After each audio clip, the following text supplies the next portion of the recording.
You're listening to the micro version of the Savage Lovecast. www.savagelovecast.com. If you're stuck in a relationship quandary, or if you're looking for sexual harmony, well, there's nothing you can't ask on the Savage Lovecast. I opened last week's show with some comments on our new First Lady, Melania Trump, rattling off a long list of the things she's done that really pissed me off. The birtherism, the plagiarism, the punitive lawsuits, the hypocritical and sneering disregard for immigrants who aren't married to billionaires, the stated desire to profit off her position as First Lady. That one really made my head explode. And you might think I would leave it alone. I would talk about something else this week, maybe something sex-related, particularly after the wave of abuse I came in for online after making those measured, calm comments about the First Lady last week. Don't pity me, pity the poor tech-savvy at-risk youth, because they're the ones who listen to all the calls as they come in, and man, there are lots of angry people out there, none of them regular listeners, but somehow they got our number. But I'm returning to Melania Trump at the top of this week's show because there's something I left out, something big, something I should have mentioned in my list along with the plagiarism, the birtherism, the punitive lawsuits, and that is the anti-Semitism. Way back in May of last year, back when a Trump presidency still seemed inconceivable, and I will always treasure those memories of those days, the inconceivable days. Anyway, back in those days, the writer Julia Ioffe wrote a profile of Melania Trump that appeared in GQ, and it was, I read it. It was generally pretty positive for the most part, but it did do what people who profile potential first ladies and presidents do. It dug into Melania's family history back in Slovenia. And Ioffe wrote about a half-brother Melania's family has, but doesn't acknowledge. And Melania was really pissed about the article, said so publicly, took to Facebook to scream and yell because it turns out that Donald Trump isn't the only thin-skinned Trump, and thin skin is apparently a sexually transmitted infection that we didn't know about. Anyway, Melania's fans, as she calls them, went after Ioffe. Ioffe is Jewish, and Melania's fans subjected Ioffe to just an appalling wave of anti-Semitic abuse. People tweeted images at her with her face photoshopped onto those of concentration camp victims. People called her phone numbers and played recordings of Hitler's speeches. She was sent crude drawings on Twitter of anti-Semitic characters of Jews being shot in the head and being told that she was next, and countless death threats. When Melania Trump was asked about what was being done to Ioffe, she said in an interview, "I don't control my fans. I don't agree with what they're doing. There are people out there who maybe went too far, but whose fault was that? Ultimately, whose fault? According to Melania, it was Ioffe's fault. Quote, she provoked them," said Melania Trump. Donald Trump, for his part, was asked on CNN about the attacks on Ioffe, and he was asked by Wolf Blitzer if he wouldn't tell his fans to knock it off. He refused. All right, let's talk a little bit about another story that's come out. And I know you hated this article in GQ about your wife, Melania. Julia Ioffe wrote it. She posted Melania was dishonest, inaccurate, a very tough piece. But since then, some of your supporters have viciously attacked this woman, Julia Ioffe, with anti-Semitic attacks, death threats. These people get so angry. What's your message to these people when something like that happens? I haven't read the article, but I heard it was a very inaccurate article. And I heard it was a nasty article to them. But your message to these fans is? I don't have a message to the fans. I don't have a message to the fans. Actually, Donald and Melania both sent messages to the fans. They sent out a signal that this kind of abuse, this kind of anti-Semitic abuse is okay, that it is permissible. Oh, maybe they'll condemn it in the mildest possible terms in Mrs. Trump's case, or not at all in Donald's case, but then they will quickly pivot to making excuses for bigots, like the bigots who've been blowing up our phone lines here at the Savage Lovecast all week. You're nothing but a punk-ass motherfucker, and if I saw you in person, I'd put your teeth on the end of your asshole, you clear cocksucker. First Lady's got more class than you'll ever have, you little cockbite. You're the ugliest motherfucking guy I've ever seen in my life.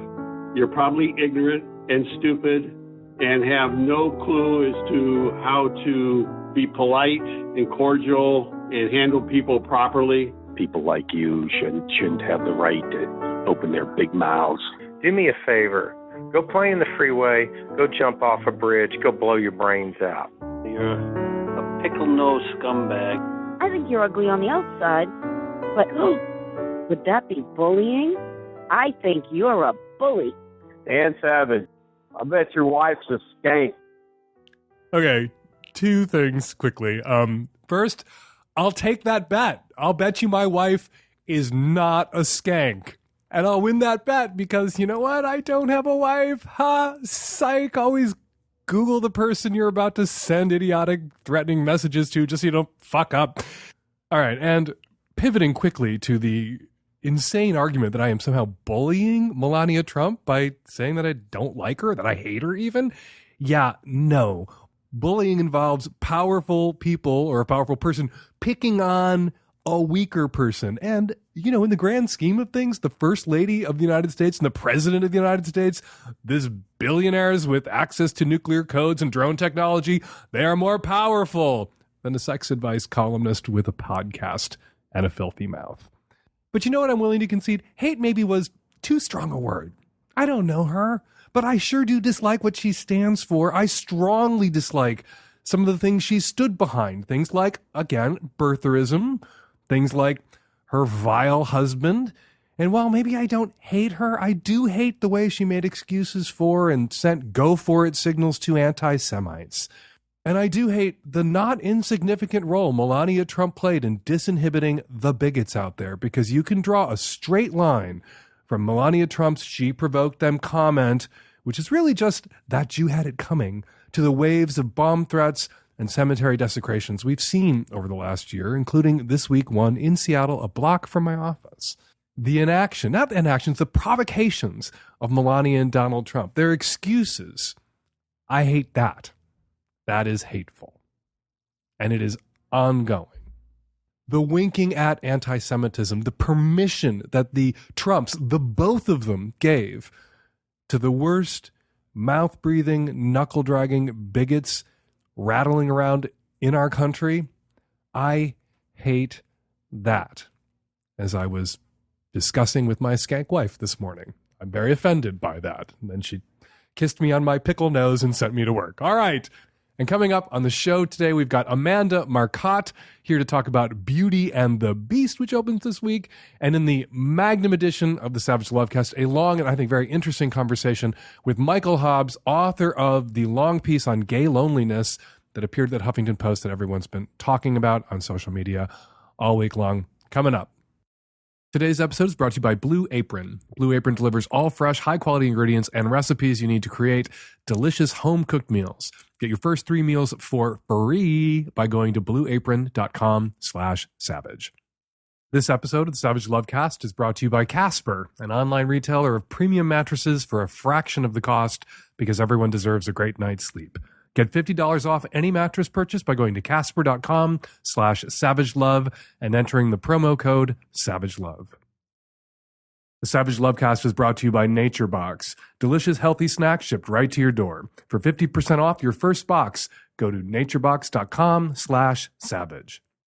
I'll jump right into it. I was raised in King County, and I have a certain set of beliefs and a certain liberalism about me that I stand up for. And since now I live in a more conservative area, there's been a lot of pushback on those beliefs. Now, I'm not going to back down on what I believe in, and I'm going to stand up for LGBT rights. But it's getting harder. It's getting harder and harder every day. I've had so much pushback that I don't know what to do. I mean, I'm at work in the bathroom. I don't know if I can keep going. You know, it's disheartening when you have no allies in your area that will stand up with you. And I just want to hear from someone stands with me on this. It's easy to point to all the numbers of people that are standing against Donald Trump and standing for liberalism, but sometimes you need someone to say, they stand with you person to person or over the phone or anything like that. I mean, I've gotten pushback on social media about standing up for feminism. I mean, I'm wondering if anybody else you know of has had similar problems moving to more conservative areas from places like Seattle, from places like the Bay Area. And I could use some heartening here. I'm your ally all day. I need you to be my ally. You say you left King County, which is where I am right now. King County is the county that Seattle, Washington is in, for someplace less liberal, tolerant, progressive, rational, and you're suffering for it. And what I want to tell you to do, beyond maybe finding a different job somewhere, if the place where you work now is so overrun with assholes that you are locked in a bathroom at work, as upset as you currently are, maybe you should get that resume out there. Maybe you should be looking for work elsewhere. And unemployment is at historic lows. Thanks, Obama. And there are jobs available to you. So you're not nailed to the floor there at that particular workplace. And it can help you if you're in a bad situation. It can help you endure it for as long as you are trapped in that bad situation. If you're actively making a plan and executing a plan to get yourself the fuck out of there. So that was my practical advice. Here's my impractical advice. Take heart and look around and get out there and find the people who agree with you, who probably they're there, but they may be not as willing as you are right now to stick your neck out. Maybe they've been bullied and shamed and harassed into keeping their own counsel and keeping their mouths shut. But we know that there are liberals and progressives in the shittiest, reddest states in the country because we can see the vote totals. We can see the returns. Lincoln County is the reddest county in Washington state. King County, the bluest. Lincoln, the reddest. Donald Trump won 72% of the vote in Lincoln County, a county where people are overwhelmingly dependent upon Obamacare for their health insurance, went overwhelmingly for Donald J. Trump. 72%. But 22% of the people in Lincoln County voted for Hillary Clinton, and 4% voted for Gary Johnson, and 1% voted for Jill fucking Stein. So you are not alone. There are liberals and progressives, including some really stupid ones in Lincoln County. Smart ones who backed Clinton, and less smart ones who backed Johnson, and really fucking stupid ones who backed Stein. They're out there in Lincoln County. And your job, one of the ways you can keep yourself sane, is to find a way to find them so that you have some allies besides all of the allies you just acquired, all the people who just listened to your call, who will be calling in to express their sympathy and support and commiserate because you're not the only one out there in the situation that you're in. You have people in your community wherever you are.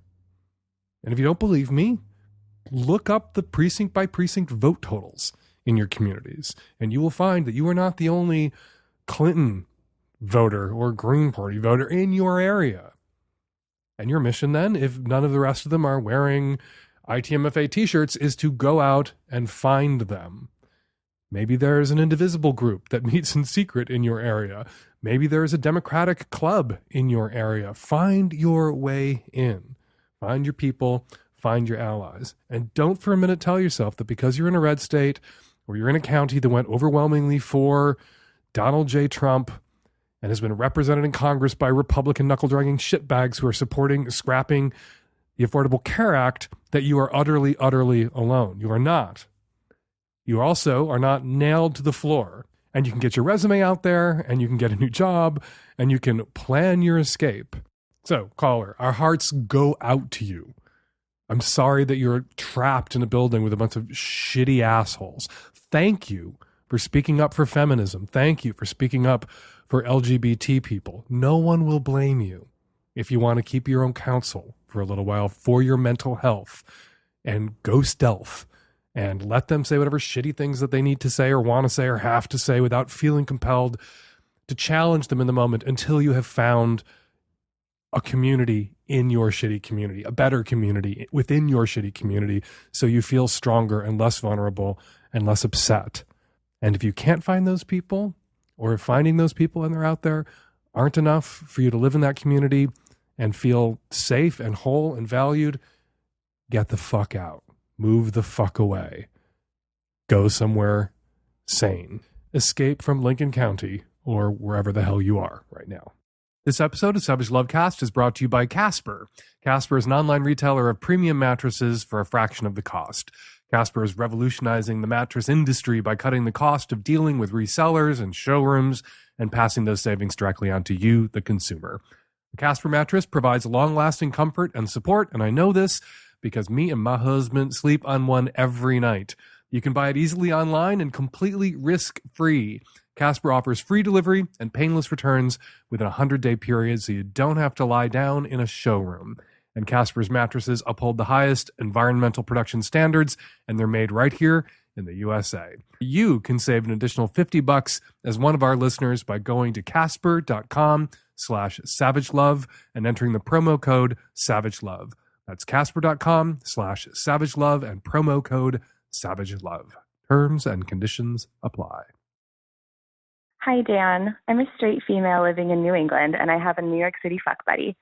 Last time we hooked up, I made a point to explain to him because he'd been seeing other people, and so have I, and he just recently had a kidney infection, that we should use condoms. So I went to New York, and we were hooking up, and then things were getting ready, and I was like, oh, do you want to wear a condom? And he said no, and just put it in. So it was at that point I decided, okay, you crossed the boundary. This isn't very fun anymore, and I don't really want to see him again. But my question is, should I tell him why? Do you think that we can learn from each other from talking about this?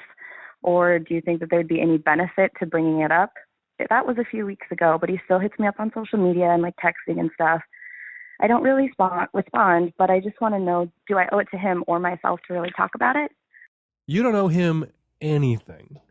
You might want to tell him, though, why you're not interested in seeing him ever again, because what he did was super fucked up, and it cost him any further access to you or your genitalia going forward. And perhaps in a future relationship, a future encounter, it'll come to him in the moment when he's being shitty, that being shitty makes people want to not see you again. Being shitty gets your ass dumped. Being shitty gets women who might otherwise want to let you fuck them to stop returning your texts and calls and never wanting you to fuck them ever again.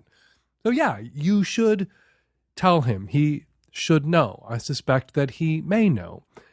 And a little pro tip, and not to blame the victim here, because you are the victim of the way women are socialized. Women are raised to not tell men what they want, or what is allowed, or what their boundaries are, what their limits are, but to defer to men, to ask men what they want, when actually they're attempting in a bank shot way to tell men what they want. You said to him, "Do you want to wear a condom?" ? And he stuck his dick in you and said, no, he doesn't want to wear a condom. Next time, and err on the side of this in the future always, all women should, all of us as individuals, male or female, let's not gender this up too much, should err on the side of not asking someone what they want when we're trying to tell them what we require. In the moment, you required him to wear a condom because of his health issues, for your own safety. But rather than saying, put a fucking condom on or your dick's not getting anywhere near the inside of me, you said, would you like to wear a condom? Don't do that. Don't do that. Don't give him the option of arguing with you or saying no or thinking it's up to him in that moment, if indeed you phrased it that way. No, would you like maybe to wear a condom? No. You will now put a condom on your dick or you will put your dick the fuck away. You're not going to put your dick in me without a condom on it. Go get a condom. So, in the future, caller, all of us, women, men, non-binaries, all of us, don't ask someone a question when you're trying to tell someone something. Don't make a statement in the form of a question. Women are socialized to approach men in that manner. Instead of saying what you want, asking him if maybe what you want is also what he wants. And then if what you want is what he wants too, then you don't have to have a confrontation because you're on the same page. You don't have to risk telling a man what you want. You don't have to risk seeming like a castrating bitch or whatever the fuck it is that the culture tells you are. If you tell a man X, you want X. Yeah, don't do that. Don't fall into that trap. Hey, nice dick there. You want to put a condom on that? Because if you're not putting a condom on that, you're going to have to put it the fuck away. That's how you do it. That's how you say it. Ladies, fewer question marks, more periods. Blue Apron is the #1 fresh ingredient and recipe delivery service in the country. Blue Apron's mission is to make incredible home cooking accessible to everyone. They are careful about the ingredients they source so you can feel good about using them. And Terry and I, legit straight up, are big fans of the service, and we eat better now because of it. Their meals are also incredibly delicious, and it stretches the boundaries of what we would normally cook. We are cooking vegetarian now 2 nights a week. We are people who there had to be meat on the plate. We regarded the plate like we regarded the mattress. Had to be meat on it for us to be interested. Not anymore. Vegetarian 2 nights a week. You should check out what's available this week. If you want to sign up, they have smoky seared cod with roasted potatoes and dates, and the gayest item on the menu, mushroom and goat cheese quiche with arugula salad and pink lemon vinaigrette. Make it for your whole family. Turn your kids gay. Get your first 3 meals free with free shipping by going to blueapron.com/savage. Program note, you can't turn your kids gay by serving them pink lemon vinaigrette, just so you know. You will love how good it feels and tastes to create incredible home-cooked meals with Blue Apron. So don't wait. That's blueapron.com/savage. Blue Apron, a better way to cook. Hey, Dan, straight male in the Southeast. I guess I'm calling trying to figure out a situation. My morning has been awesome. I found out just today, a month ago, I kind of had my heart shattered by a young, beautiful blonde. And I found out today that my friend of 17 years fucked her after dealing her some weed before I left for a job. I work in the film industry, and I'm about to manage my first show, and I hired him to work it with me in March. And now I'm freaked out because he's going to ride down 5 hours to where we're shooting a little indie film, and he's going to be staying with me for 3 weeks in a hotel. And I've confronted him about it. He says he feels terrible, but I can't help but want to kill him.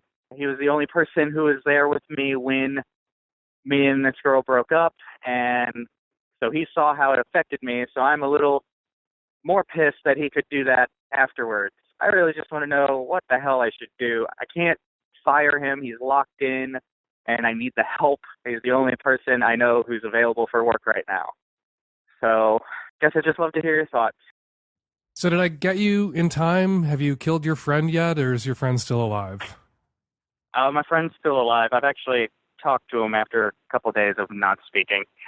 And how'd that conversation go? After I thought a little bit, I told him he's a giant idiot, but that I wasn't going to throw away almost 16 years of friendship over basically a mistake his dick made. Yeah, a mistake his dick made. Mm-hmm. Because on the one hand, I want to say, often in straight land, and I assume you're straight, not bi. Are you straight? Can I say that? I'm curious about the. Okay, you're mostly straight identified. Yeah, I'm mostly straight functioning, but asterisks, who knows? Yeah, and under the right circumstances, who knows? But in straight land, it's a much more taboo thing to sleep with the ex of a friend. And we don't have that luxury in gay land because there's so many fewer of us a lot of us also have a lot of sexual contacts and partners and relationships. So if, anybody that a friend of yours had slept with was out of bounds, you wouldn't be able to sleep with anybody ever after a while. And you would have to move to a new city or continent every once in a while just so you could fuck somebody. So we don't have that luxury. So we don't have that taboo. And so part of me, when I first heard your call, was like, dude, come on. Get over this shit. But then part of me was like, get over it. And it's not a problem in gay land, so it's really hard for me to empathize. But on the other hand, this is a friendship of 17 years, and he was with you when you got your heart shattered. And I don't want to say by this woman, because it's not something she did maliciously. Relationships go tits up every once in a while. And, if you're one of the protagonists in that drama, you want to shift or assign blame, but shit happens and things don't work out, and that's part of the game. And if you can't handle getting dumped and having your heart shattered every once in a while, don't date, be celibate, because that's bundled with that shit. But he was there for you. He watched how destroyed you were in the moment, and it just seems like if I was talking to your friend, like, okay, so you want to fuck this woman, you can eventually, maybe not right this minute, maybe not while your friend of 16, 17 years is still sobbing. Maybe now's not the time to stick your dick in his ex-girlfriend, but that time may come. And the mark of your friendship is that you held out for a little while, not that you never did. Yeah, I think that's what I kind of was more upset about. Yeah, he just put in. Yeah, even knowing that, this is me talking from Gayland, even knowing that you being angry and upset that your friend slept with your ex might be slightly irrational and a little unfair and not something we would do in Gayland, your friend had to know that this would be unwelcome and painful for you. Even if it was unfair, because I don't think we have dibs forever on anyone we've ever touched with our penises in gay or straight land. I think that's an unrealistic expectation and an irrational demand to make upon your friends. Because sometimes you date somebody, it doesn't work out for you, and they may be the right person, or the 0.64 or the 0.68 that somebody that you know could round the fuck up to 1, and they're supposed to never date that person just because you dated them first and it didn't work out? No, of course not. You have to suck that up and be the grown up and be happy for them. But just like a casual one-off, fuck your really close friend's ex-girlfriend in the wake of their traumatic for him breakup, kind of a dick move, literally a dick move. Yeah. In every sense. Yeah, that's pretty much what I told him. I told him he was an idiot. She's a piece of work, but he should have known better. And are you guys going to, I hate to use this phrase, especially on a show where I had Amanda Marcotte on, but are you guys going to bro before hoe this? Are you guys going to put it behind you? Well, I had to make a business decision as well because I hired him. So I kept him. And so he's going to come work with me. That's what I thought. You're going to have to suck this up. Yeah. So that's why I had to have the conversation. He's best at what he does and what I hired him for. So I'm not going to give him up over a dumb decision that we make with our dicks. It just happens. I'm curious what he does beyond sell weed and fuck his friends' ex-girlfriends, but I don't want you to tell us because we don't want to identify or out anybody. Exactly. So I hope he's as good at whatever the job is, whatever the gig is, as he is at seducing or fucking or being seduced by, we don't know what went down, his close friends' exes. I hope so too. I'm glad you called him. I'm glad you had the conversation. I think that I predict that this will be something that you guys in a few years will laugh about. It'll always be filed as a shitty thing you did, but you will come to have a sense of humor about it. And you should ask your gay friends. You're in the arts. I'm sure you know lots of gay people. And ask your gay friends how they handle this when somebody that they broke up with or were hooking up with hooks up with somebody else, a close friend that they know. And what you'll find is they tease each other about it, laugh about it, even if there's a stone in the shoe, even if there's a little bit of pain there, you just have to have a sense of humor about it. That's what cauterizes those wounds. Yeah, I'm pretty sure we will get past it. Well, good luck, and better luck on your next relationship, and don't introduce your next girlfriend to him ever. All right. Thank you for calling. Sure thing, and good luck with the film. All right, thanks. Bye. What do you do when you want a snack, but all you can find is junk food? Rely on your self-control to resist the temptation? Please, you eat the junk food. So, avoid junk food and start snacking healthy by subscribing to NatureBox. Here at the Lovecast, when we learned that NatureBox was going to start advertising again, a collective holler went up among the tech-savvy at-risk youth because they love the snacks NatureBox sends to us. NatureBox makes snacks that actually taste great and are better for you, created with high-quality ingredients that are free from artificial colors, flavors, or sweeteners, so you can feel great about snacking. My personal favorites are the creme brulee peanuts and the aged cheddar lentil loops. I know, it sounds crazy. Freaking delicious. NatureBox recently made their service even better. Now you can order as much as you want, as often as you want, with no minimum purchase required, and you can cancel at any time. It's simple. Just go to naturebox.com and check out their snack catalog. There are over 100 snacks to choose from, and they're constantly adding delicious new snacks. Choose the snacks you want, and they'll deliver them right to your door. With NatureBox, you will never get bored. There are new snacks each month inspired by real customer feedback, and if you ever try a snack you do not like, NatureBox will replace it for free. And right now, NatureBox is offering you guys 50% off your first order when you go to naturebox.com/savage. That's naturebox.com/savage for a whopping 50% off your first order. Again, naturebox.com/savage. Oh,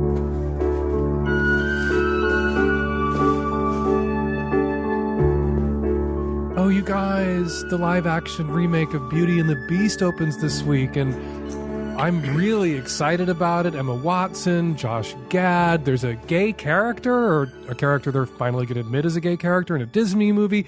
What's not to love? I'm sure everyone just can't wait for this movie to open. I'm sure you can't wait. And now here to ruin it for us and everyone is a feminist. Amanda Marcotte, politics writer for Salon. Thanks for jumping on the phone. Thanks for having me. I enjoy ruining movies for people. You laughed. I made a joke about humorless feminists, and you laughed. So you clearly disproved that bullshit that feminists don't have a sense of humor. But you have a problem with Beauty and the Beast. Can you unpack it for us?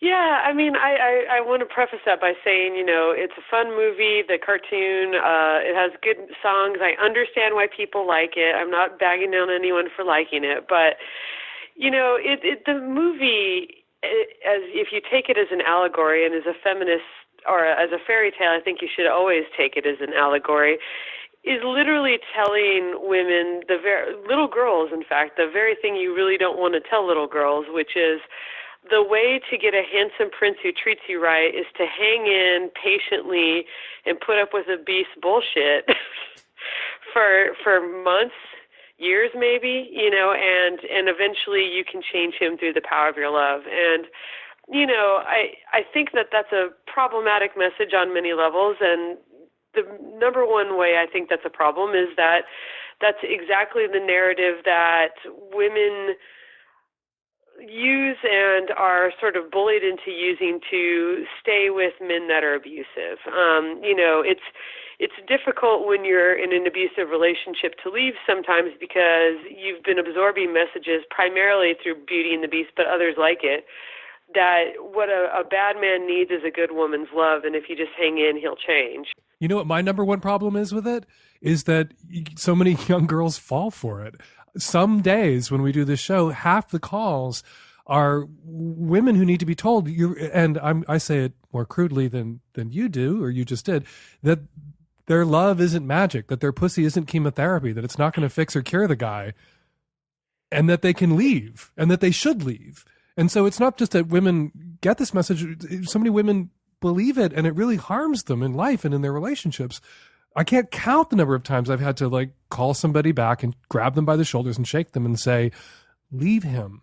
Your love isn't magic. Your love isn't going to change him. It's not going to fix him. People need to be in good working order to be in a relationship. Being in a relationship isn't going to put you in good working order. So as much as I'm excited to see the movie, I read what you were saying about Beauty and the Beast, and I was like, oh yeah, she's right. And I am very familiar with that dynamic because I hear it all the time. Yeah. I mean, I can't say that I haven't lived it, and I've definitely seen it a lot. And I speak from personal experience here. I was a little girl once, and I liked Beauty and the Beast, and I liked fairy tales. And it's only as an adult woman that I look back and I go, oh, that was really toxic. So how do we enjoy the fairy tales without succumbing to the toxins? Is that possible? That's a really tough question. I mean, I got an English degree in college, so I love the notion that as long as we are honest with ourselves and analyze the political messages of movies and novels and all that, we can enjoy the art while not necessarily accepting the message. And I think that that's true for adults. I don't know that I believe that children are capable of that, though. I mean, though I'm not a parent, but I would suggest that parents at least try. If you let your kid watch Beauty and the Beast, maybe talk to them about why it's not a good idea to just let some man hold you in the home until you love him under the guise that it will change him. Yeah, let some guy lock you up and hold you captive and under duress and coerce you into staying by threatening your family. And then you the power of your love, your magic chemotherapy pussy will cure him. Probably not how it's going to work out in the long run. No. So while we have you on the phone, can we toss a Savage Lovecast question at you? Yeah. Hi, Dan. I'm a 24-year-old single white female, just got out of a 4-year relationship just a couple months ago. I have a question about online dating, Tinder and Bumble, and a weird experience I had with it. So I've been going on a lot of dates now that I'm single, going out to dinner, going out to drinks, and then sleeping with a guy if I find him attractive. And it's been fun. I've had a few flings, things that have lasted, a couple weeks and then cut loose. Nothing dramatic, no big deal. But recently I had a thing with a guy, and when we kind of got down to the defining the relationship, where I say my usual thing of, I just got to have a relationship, I'm busy and I'm not looking for anything more than casual sex, but if you want to continue having casual sex, that's fine. He kind of freaked out. He had been really sexually explorative. I'm pretty kinky myself, so I was excited to meet someone who shared in my kinkiness. We had just had anal, which was, an intense experience. It always is. And he had kind of crossed the boundary with that. He went a little too fast. I said stop, and he didn't. And was pretty rough. This was right after I said to him, I didn't want to date him. I know I probably shouldn't have told him that right before we hooked up. But he then intentionally, after sex, burned me with a cigarette and said, haha, now you'll never be able to forget me.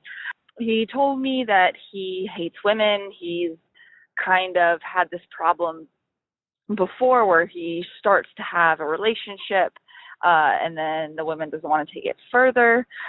I don't know why I stayed, but I guess I was just trying to calm him down a little bit. But he continues to tell me about his really just kind of fucked up life a little bit, everything that he's been going through. I'm a really empathetic person by nature. I felt really bad for him. I kind of talked him through some stuff, listened to him for a while. I try to leave it on good terms, like, hey, we can be friends. But it's been 2 days, and the more I think about it, the more I just realize, like, wow, I'm not cool with how that went down. But I feel kind of terrible. I mean, he really put himself out there. He already has a lot of self-hate, and he obviously hates women, and I don't want to be another woman he just kind of says is a bitch and is awful and women are terrible. So I don't know what to do. I don't know whether I should try and keep a friendly and supportive relationship or if I should just cut all ties. I've only known this guy for about 3 weeks, so I really don't want to be involved, but I just kind of feel bad for him and maybe not responsible, but like I should help. Oh, wow. Yeah, just what we were talking about, huh? Yeah, kind of. And she is really mistaking, that's not empathy that she's feeling. That's Stockholm Syndrome.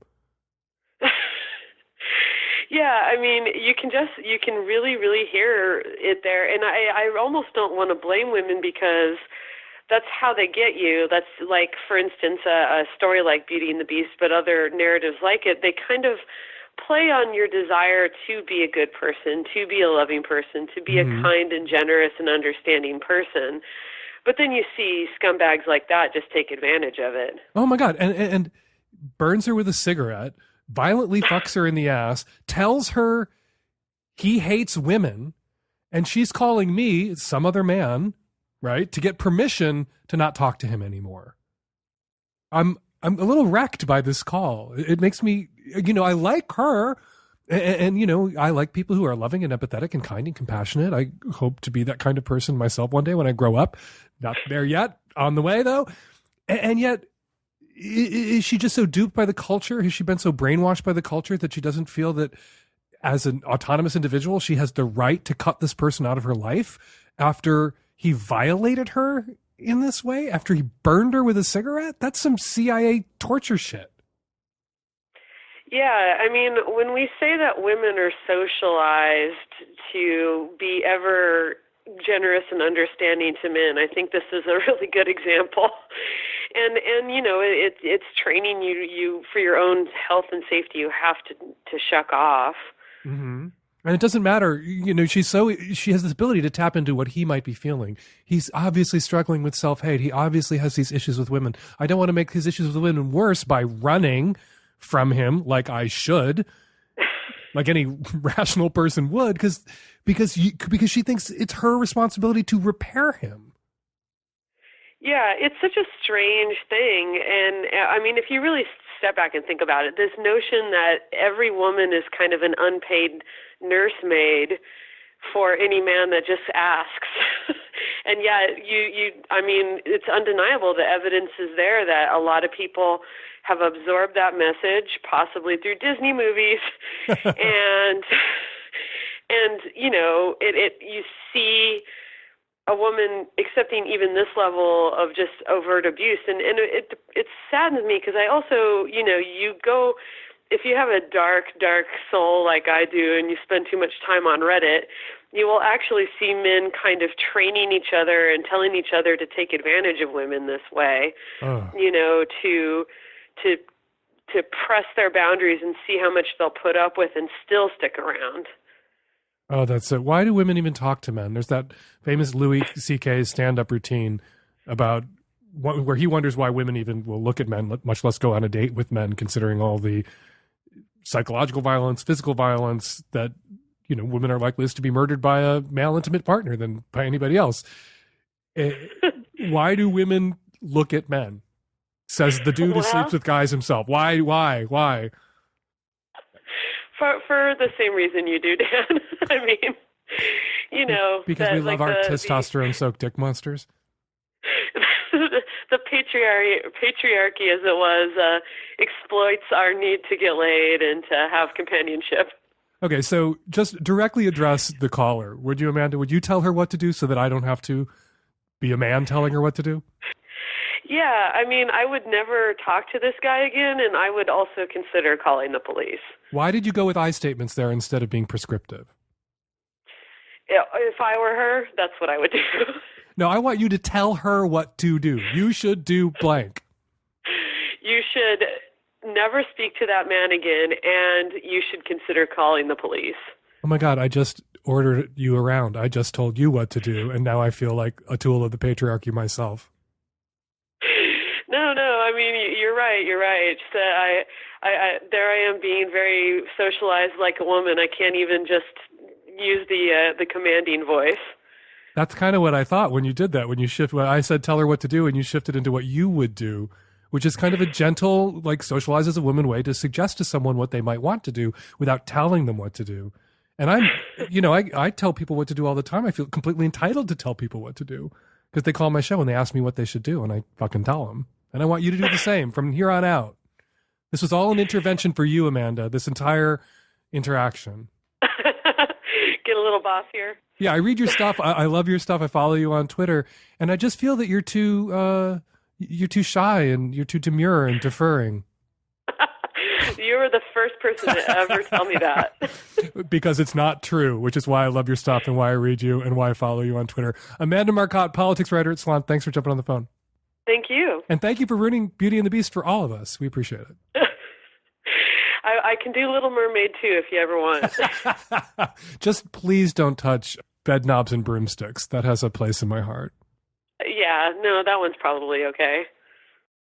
Hey, Dan. I am a 20-something gay guy living in New York City, and I have a question for you. I'm an actor. I wait tables in between gigs, so I'm on the broker side probably, and I work at a gay bar as one of my survival jobs. And I had a guy contact me through Instagram asking for me to sell him my sweaty socks. And after some hesitation and some weirdness, just messaging him through that, he Venmo'd me some cash, and I left them at a random Starbucks, and he went and picked them up. So I never met him. I've asked him for a picture of himself, and he gave it to me, and I'm not even sure if it's him, the picture that he sent. Anyway, now he's asking me for some of my semen. And I want to because she's going to pay me a good amount of money for it.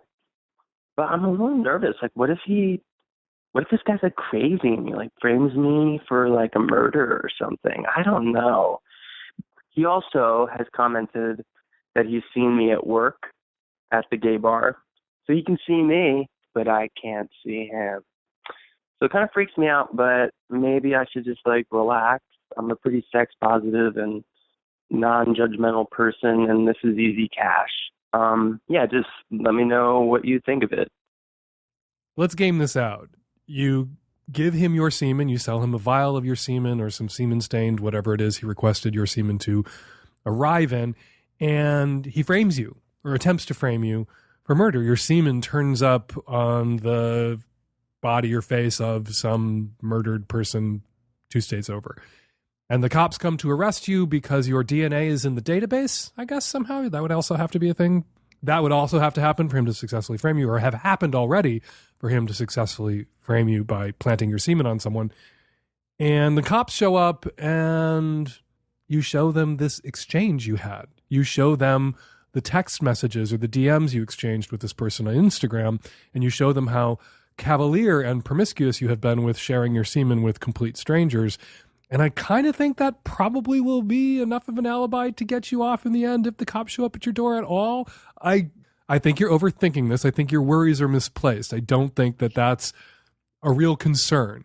That said, it is creepy that this person knows what you look like, that this person knows how to contact you, that this person knows where you work, and you know nothing about this person, and they sent you what is highly likely to be a fake picture. That's all unnerving. Now, perhaps this person is just embarrassed or ashamed about their thing for dirty socks and their thing for acquiring the semen of hot people on Instagram through kind of espionage style drops in random Starbucks all over Manhattan. Who knows?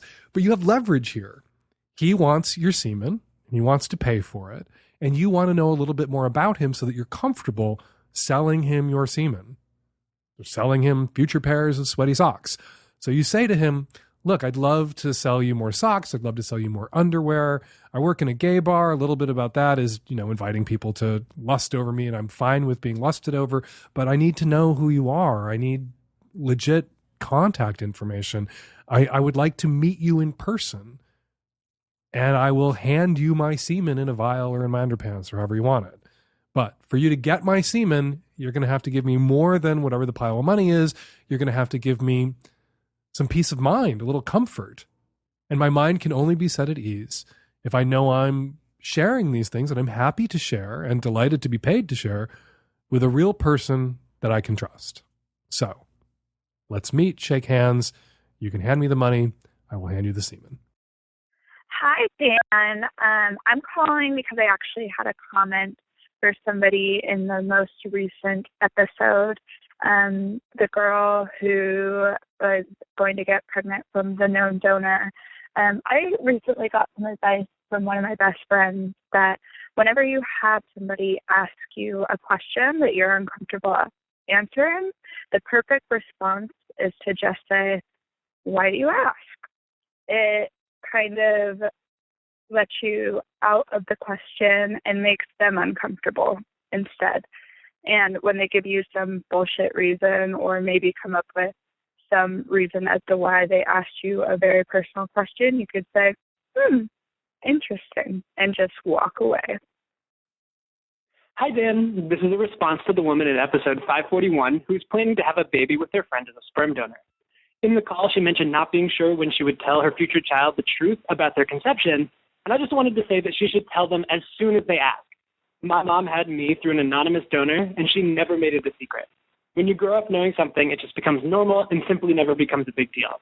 Even if they're too young to really understand the logistics of it all, just keep telling the truth anytime they ask, and as they get older, they'll figure it out. But if you seem like you're not answering their questions when they're young, it might lead them to think something's weird or wrong, when in fact, you just made an awesome decision. Good luck. Hi, Dan. I'm calling in regards to episode 541 about the cat. You have a lot of really good points. Yeah, this guy should be washing his face and hands. Duh. Kitty litter on the bed. That's weird, obviously. But The fact of the matter is, you cannot keep cats out of your bed. I'm sitting here. I have 2 cats. I just know it's impossible to keep cats out of your bed. Once they're on your bed, if that's where they want to be, you try to remove them, they're going to hop right back on there. There's nothing you can do about it. Cats are stubborn little creatures. The thing is, you can close the door, but they're just going to make noise all night long. They're just going to make really, really sad noises, really annoying noises, and you're not going to get any sleep, and you're not going to be able to fuck because it's really, really distracting. And even if they're not making noises, their little claws and their little paws are going to be underneath the door making scratchy noises. So there's just nothing you can do. Cats are stubborn. They're not going to get off the bed. And we're going to leave it, actually not quite there. We're going to leave it I bet your wife's a skank. there with my skanky wife. 206-302-2064 is the number here at the Savage Lovecast. If you want to record a comment or question for a future show, please give us a call, 206-302-2064. We have a live taping of the Savage Lovecast coming up in Portland, Oregon. We're returning to Revolution Hall on April 14th. Join me and Nancy and the tech-savvy at-risk youth and Jesus Christ for a very special Sexy Easter extravaganza. Get all your sex and relationship questions answered live with special musical guests Rachel Lark and the Damaged Goods. Like I said, Sexy Jesus will be there. Treats, bunnies, chocolates, baskets, live crucifixions on stage, and more. Go to portlandmercury.com/Easter for tickets.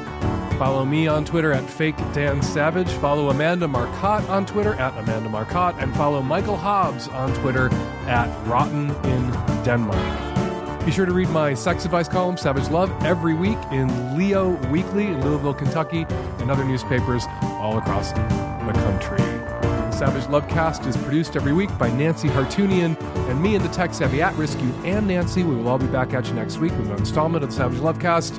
Thanks for downloading.